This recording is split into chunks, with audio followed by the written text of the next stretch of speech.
The gates were taller than I remembered, or perhaps it was not the iron that had changed, but me.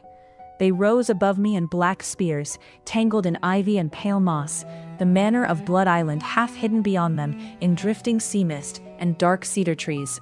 When I first came here, I had crossed the island too quickly to notice anything at all. Fear had carried me forward, and desperation had kept me from turning back. Now, I stood still. A bundle of clothes rested against my shoulder, a box of dried herbs pressed against my side, and the weight of my own promise sat far heavier than either. I could still leave. The thought had followed me from the harbor, winding along the narrow path and up the hill to these gates. It lingered now, quiet and persistent. I could disappear into some distant village and tell myself I had tried. I could pretend he would not remember me. But I had seen Lord Gyeon with my own eyes. He was not a man one forgot. My fingers tightened around the strap of my bundle as I forced myself to look forward. Most people never came back. That had been the faint amusement in his voice when he named his price. "Come back in 2 weeks," he had said, "and serve me for 1 season." At the time, I had not questioned it. The lacquered box in my hands had mattered more than anything else. Inside were 3 petals of crimson phoenix, each one wrapped in silk, each one the color of fresh blood.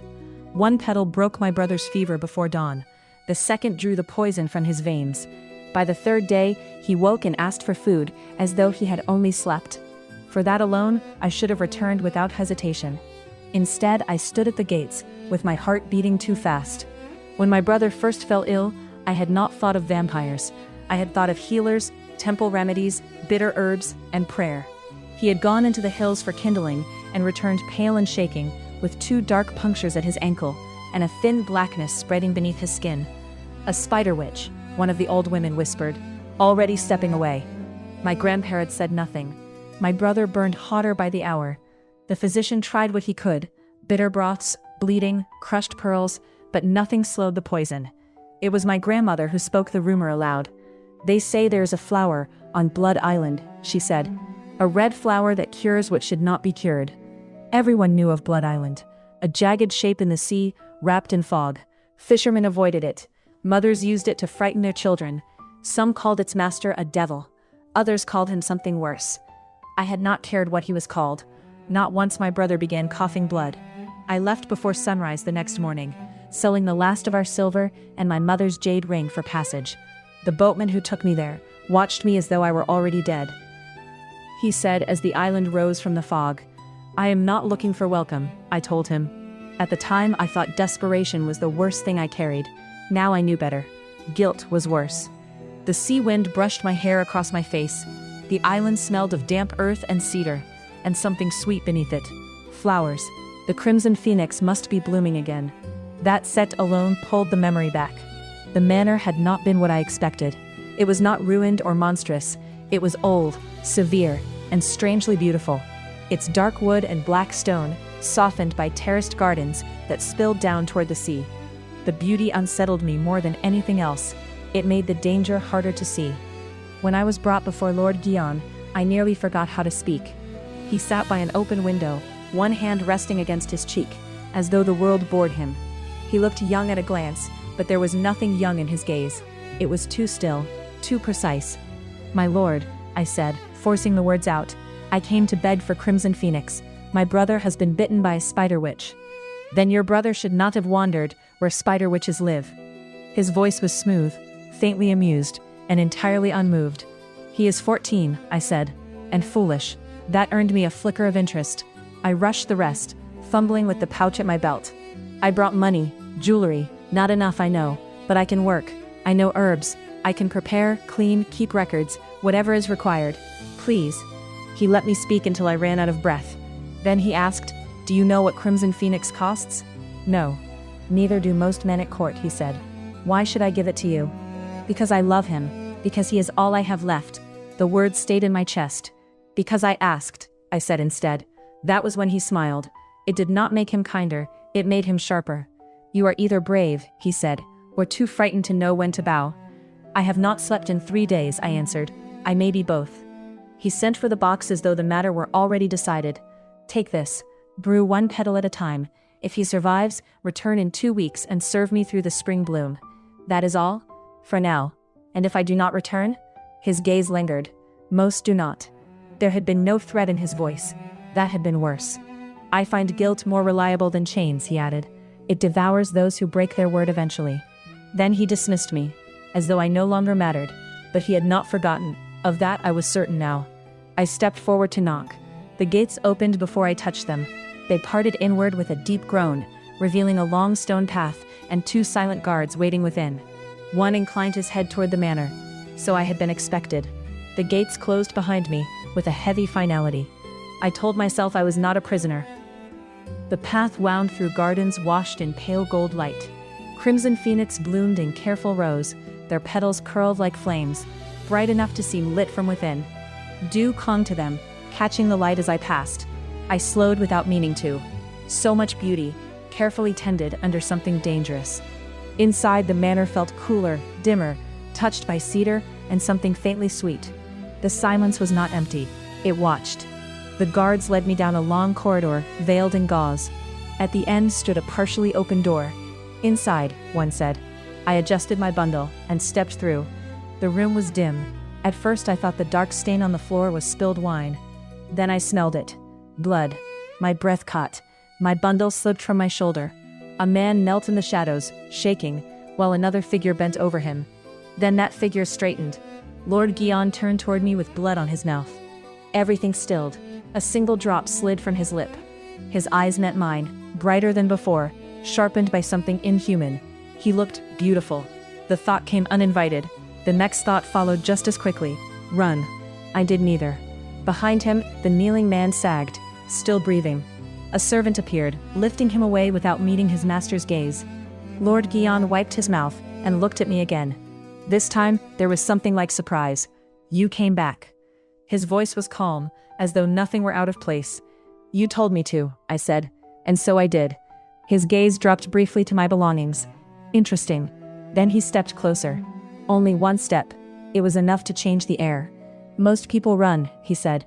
Yes, they take what they begged for and disappear. Then they spend the rest of their lives looking over their shoulders. Do you send someone after them? No. Then why fear? His mouth curved slightly. Because guilt is patient, he said. It eats more slowly than I do, but far more faithfully. A chill moved through me. He glanced at my bundle. You came prepared. I assumed one season required more than one dress. For a moment, he only looked at me. Then he laughed, low and quiet, something easing just slightly in the tension around us. I see, he said. You intend to be useful. I intend to keep my word. That seemed to satisfy him. Very well, Ara. I stiffened. I had not told him my name again. You will begin today. And just like that, he turned away, leaving me standing in a room that still smelled faintly of blood, with my heart unsteady in my chest, and the quiet certainty that I had stepped onto a path I would not easily leave. I did not see him again that day. For a short, foolish stretch of time, after he left me in that blood-scented room, I half expected to be summoned again. I thought he might question me further, test my resolve, or assign some task meant to remind me exactly where I stood beneath his roof. Instead, a servant arrived as though nothing had happened. She retrieved my bundle, guided me from the chamber, and said nothing at all about what I had seen. No one did. The manor closed around it like water over a stone, smooth and undisturbed.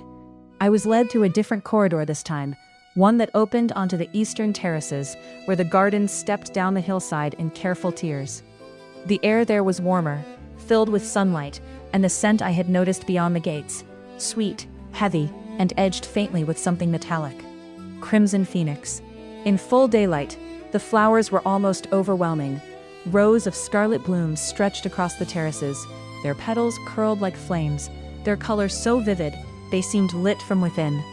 Bees drifted lazily between them, their low hums softening the silence that lingered everywhere else on the island. Do not touch them without instruction. The voice came from my left, clipped and dry.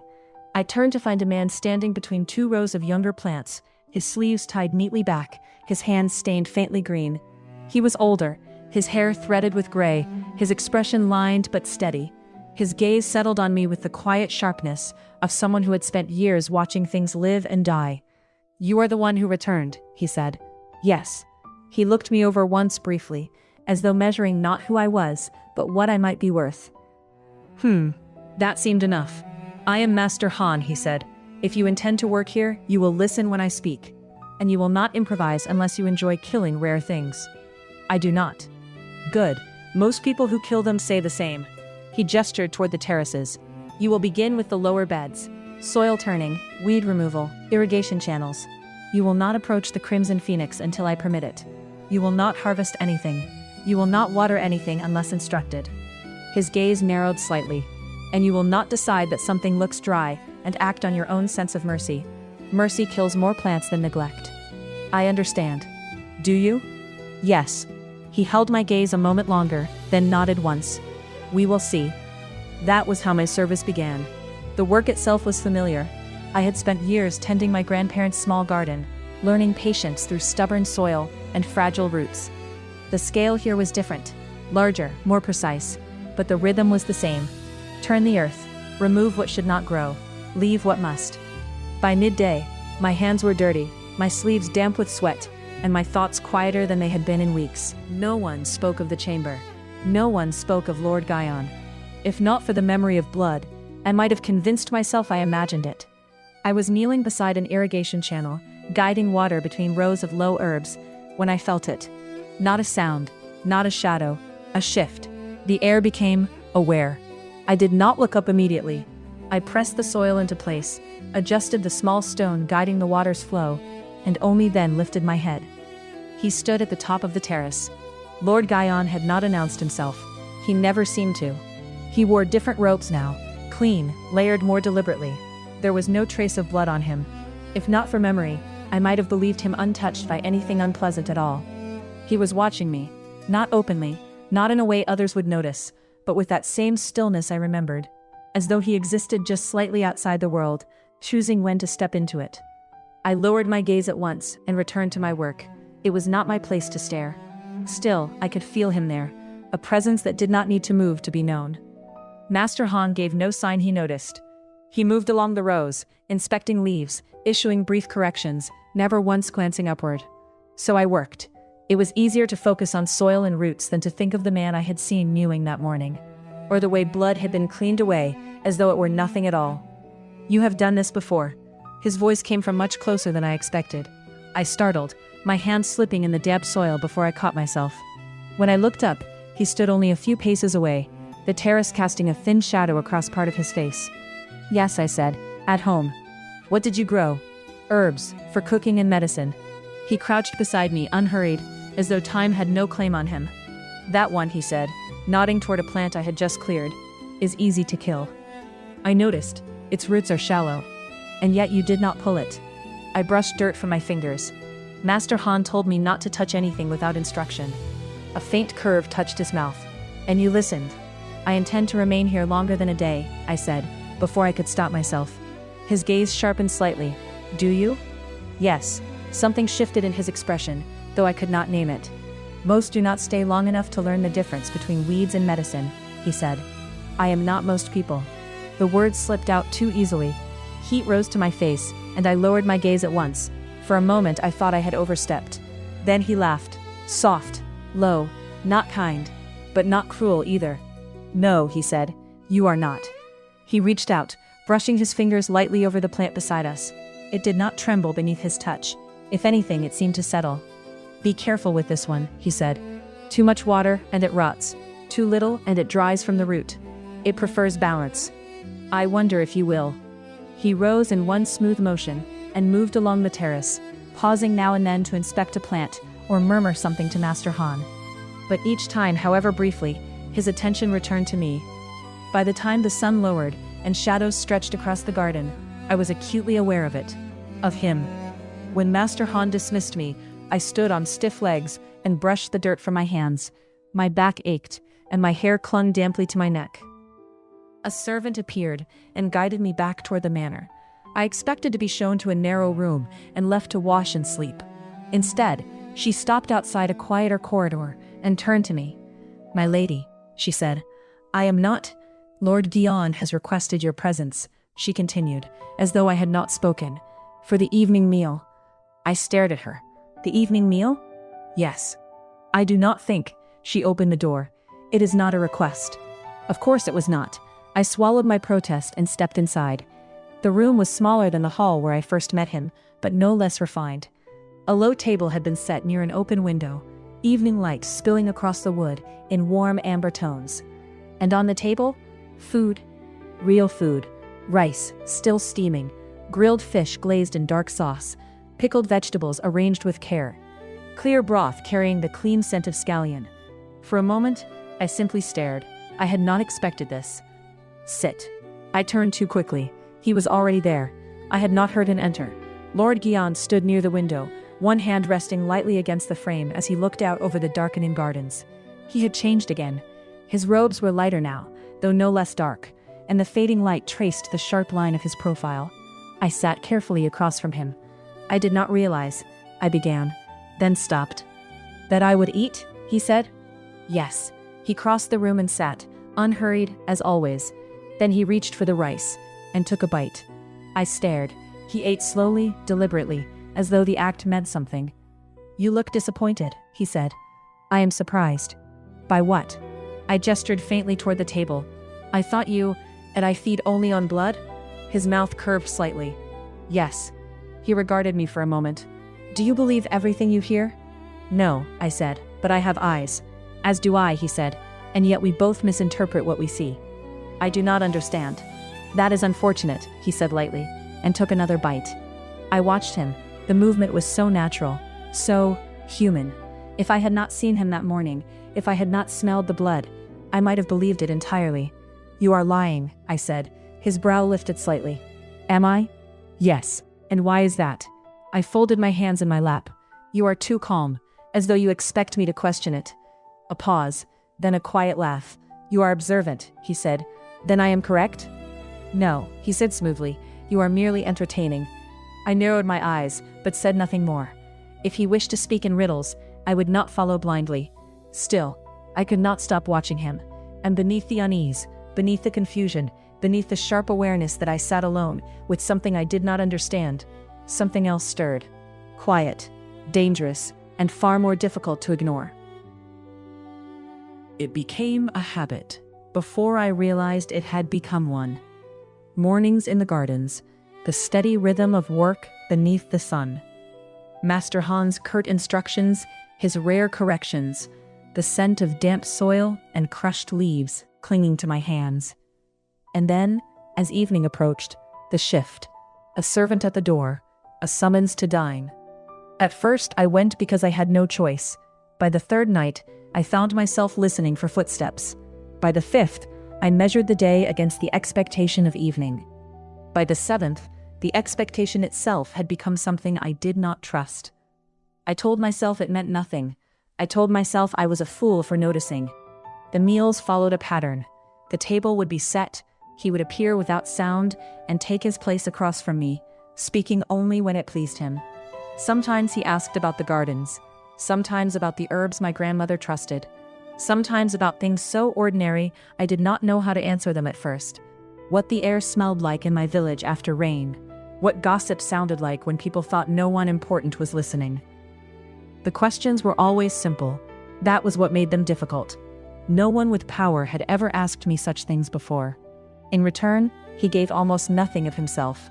Not refusal, never that, but a careful silence that revealed only what he chose to reveal. He could answer without offering anything real. He could make amusement sound like truth, and truth sound like something sharper. And still, I found myself waiting for evening. That was the worst of it. One night, after I caught myself watching the movement of his hand as he lifted a cup, he glanced up. You are staring again. I am not. You are. I was thinking. A dangerous habit. For some. For most, he corrected.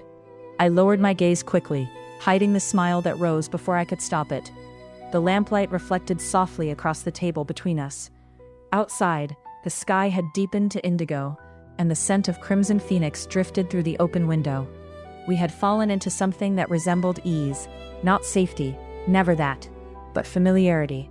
That frightened me more than fear ever had. During the day, I worked. Master Han began in his own way to trust me. He no longer watched every movement of my hands. His corrections came with less suspicion.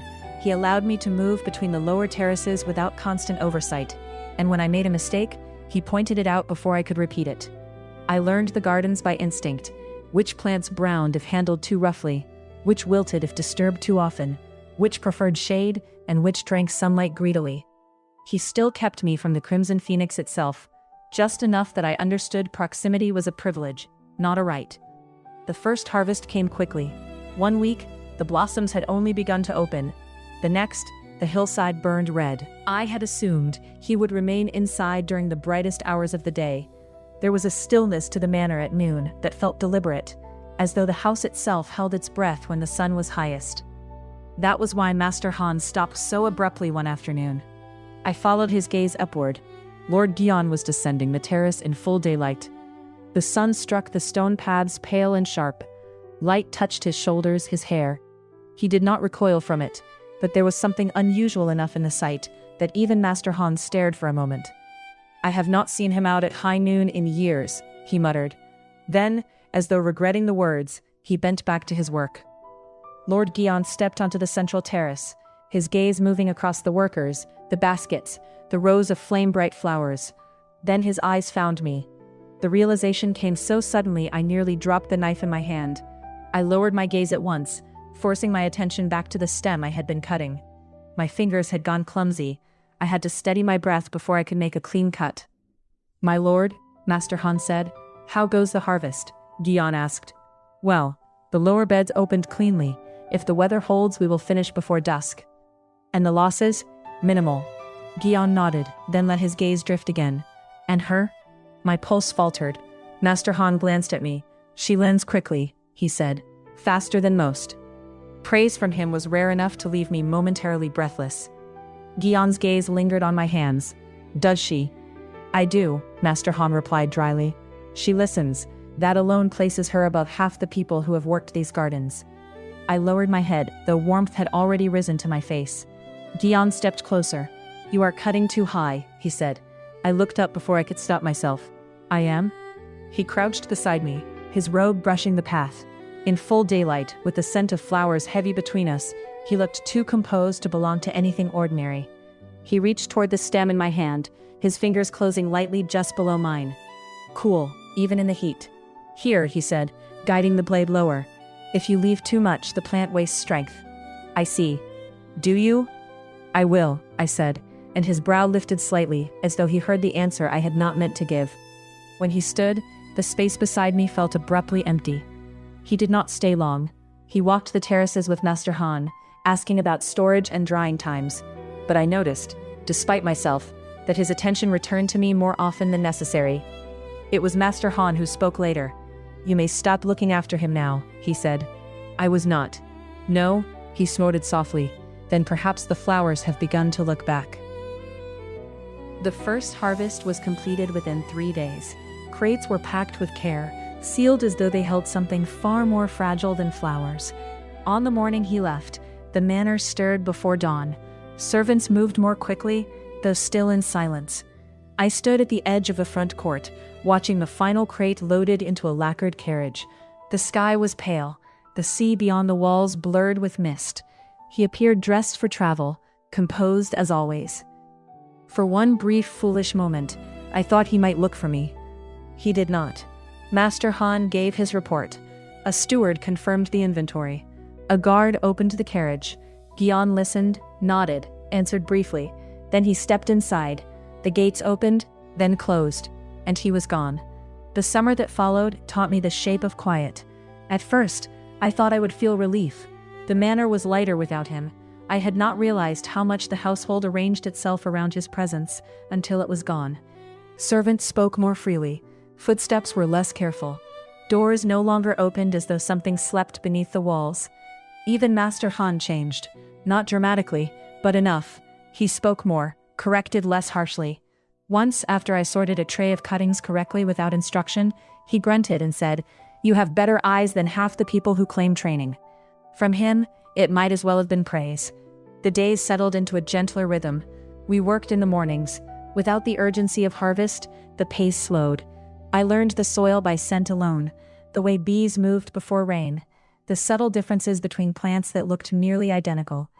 In the afternoons, the island opened. Sometimes I read beneath the veranda, the sea wind turning the pages if I did not hold them down. Sometimes I walked to the western beach and sat until the tide reached the edge of my skirt. Other times, I wandered the forest. It felt older than the manor. Camphor trees rose pale and smooth. Cypress stood dark and still. Oaks spread wide overhead, their branches thick enough to turn afternoon into shadow. The deeper I went, the quieter it became. I found the shrine by accident. It stood in a clearing so still it felt separate from the rest of the island. Moss covered the steps. A narrow roof sheltered a single stone at its center. I brushed it clean with my sleeve. One word had been carved into it: truth. I traced the shape lightly, then pulled my hand back. The air there felt watchful. I did not stay long, but later, sitting at the veranda as dusk settled over the terraces, I found myself thinking of that word again: truth.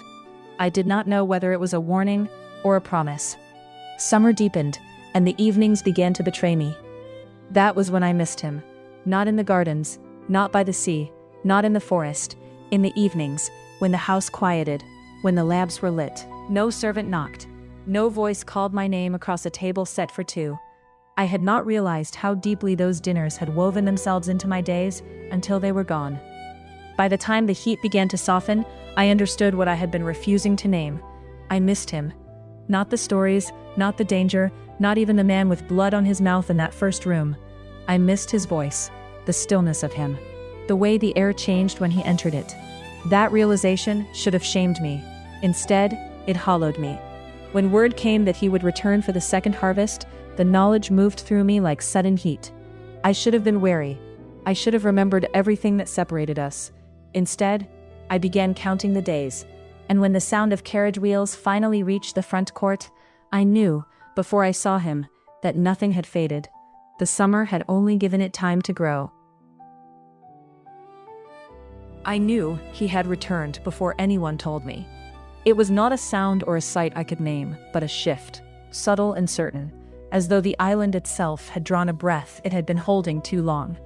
The gardens felt different that morning. The air carried a weight I had come to recognize, something that settled beneath the skin rather than upon it. Master Han said nothing at first. He moved along the rows of crimson phoenix with his usual precision, inspecting leaves, adjusting the narrow channels of water. Then his hands stilled, just briefly, over a bloom that had only begun to open. "He is back," he said at last, without looking at me. I wiped the soil from my hands and stood a little too quickly. "I didn't hear anything," I said. "You wouldn't," Master Han replied, already moving again. My pulse had begun to climb anyway. "Do not run," he added. "I'm not running," I said, brushing dirt from my palms, as though that alone proved it. He made a quiet sound under his breath that suggested otherwise. I did not hurry, but I did not linger either. My steps carried me up the terraces, past the lower beds, past the irrigation channels I had learned to manage without instruction. By the time I reached the crest of the hill, my breathing had already betrayed me. I stopped. He was already there. Lord Gyeon stood just beyond the gate, speaking quietly with a steward. His posture was as composed as I remembered. No sign of travel, no trace of absence. Then he turned and saw me. It was only a pause, a fraction of stillness, but I felt it. Relief. It vanished just as quickly, smoothing back into something controlled and distant. "You have remained," he said, his gaze settling fully on me now. "I have," I answered, folding my hands loosely in front of me to keep them still. The wind lifted softly through the terraces, carrying the scent of crimson phoenix between us. "You have been working," he said, his eyes flicking briefly to my hands. I glanced down at them, at the faint traces of soil I had missed. "Yes. Master Han has not dismissed you." "No," I said, allowing the smallest breath of humor into my voice. "He yells at me less now." Something shifted at the corner of his mouth. Brief, almost gone before I could be certain. "Then you have improved." "I would like to think so." He regarded me for a moment longer, then said more evenly, "I will expect you at supper." I blinked. "Supper? There are matters I would discuss with you," he added. "With me?" I asked, the words slipping out before I could soften them. His gaze sharpened slightly. "Yes," he said. I straightened. "I'll be there." He inclined his head once and turned away, already dismissing the moment. I remained where I was a little too long after he left, the wind moving through the flowers as though nothing had changed. Supper was quieter than I expected. The doors partially opened to the western gardens. The last light of evening stretched across the floor in long amber lines. I sat across from him, my hands folded neatly in my lap, until he gestured toward the table. "Eat," he said. I reached for the bowl, though my attention remained fixed on him. "You have spent this summer here," he said, watching me as I lifted the spoon. "Yes. How did you pass your time?" I paused, considering. "In the gardens, mostly," I said. Master Han had me start with the lower beds. I ruined 3 rows of herbs before he decided I might be worth the trouble. A faint flicker passed through his expression. "And after that?" he asked. "He trusted me with more," I said, glancing briefly toward the open doors. "Not at first, but eventually." I hesitated, then added, "He pretends not to be pleased." "Master Han has never pretended well," Gyeon said, reaching for his cup. I looked up at him. "You've known him long?" "A long enough time," he said, taking a slow sip. I nodded and continued, more easily now. "I spent mornings with him. The afternoons."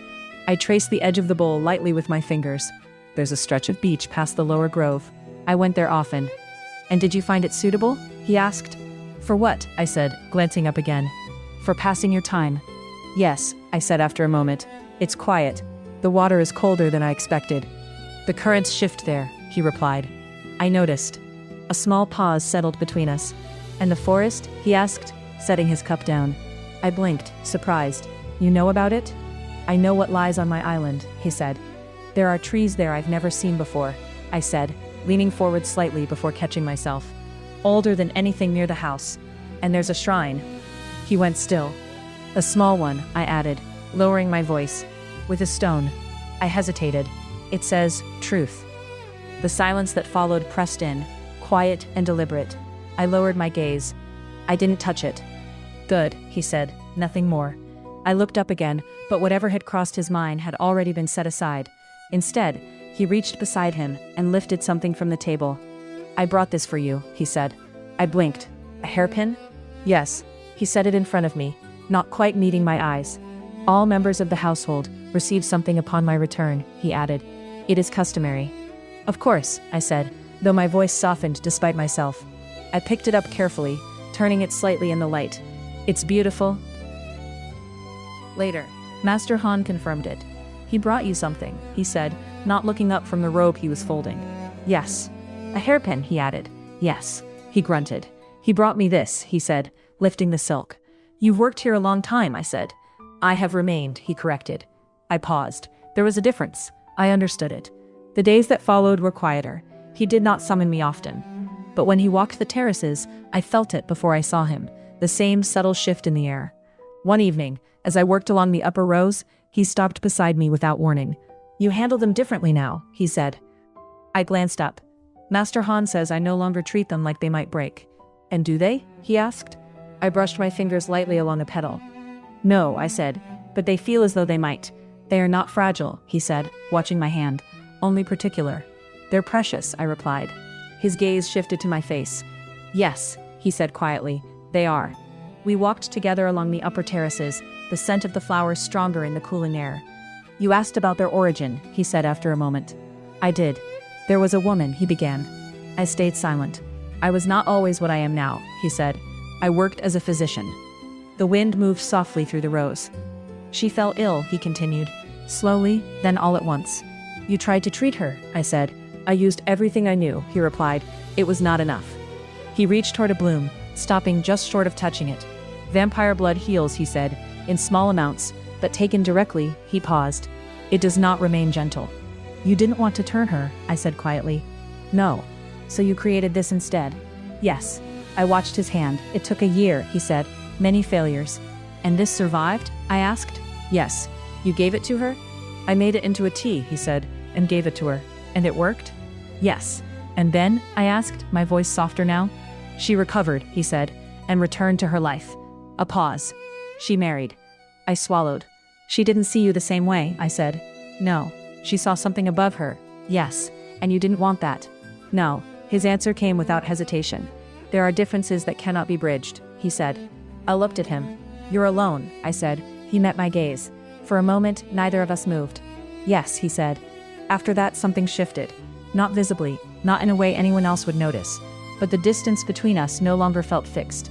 The next time I spoke his name, I didn't think. Gyeon. The word settled between us. He didn't correct me. The bracelet took time. Small shells gathered from the shore, chosen carefully despite their imperfections. I gave it to him at dusk, already regretting it. It's nothing, I said quickly. Just something I made. He took it. The shells caught the fading light against his skin. They're from the beach, I added, my voice quieter now. Even when things change, the sea doesn't forget. He didn't answer, but he didn't set it aside. He held it, and something, quiet and steady, settled between us. When the harvest came, the island changed again. You've never been to the capital, Gyeon said one evening, as we walked along the terraces. No, I said. What have you heard? That the night markets never sleep, I said, glancing at him. That there are things there you can't find anywhere else. That the sky fills with fireworks. He watched me as I spoke. Would you like to see it? He asked. I blinked. The markets, he said. The fireworks. Yes, I said. Something shifted in his expression. Then you'll come with me, he said. The wind moved through the fields, the last of the harvest bending like a tide of red.